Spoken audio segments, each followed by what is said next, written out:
We think that the people side of change is really underinvested in, and it hasn't been a big enough focus of our global community, where the policy side of change has been. But we think it's those two things, people plus policy, or collective leadership plus technical solutions, working together, complementing each other, that will bring systemic change about.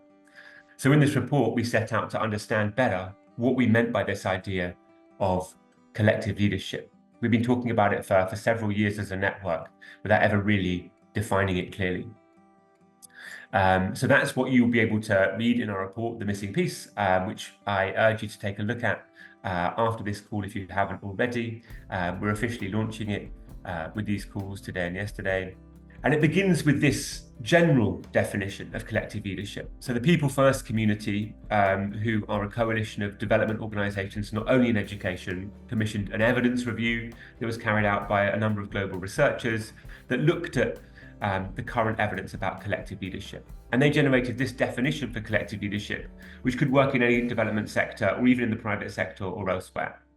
They say that collective leadership is a group of people making meaning together to find direction that coordinates their interdependent actions to achieve a socially useful outcome that each would not have produced on their own.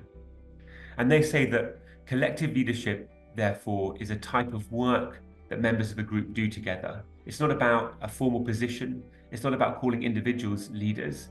It's a type of activity, collective leadership, that groups of people can do if the right conditions are met. So we use this definition as the basis of our work. And then we went out and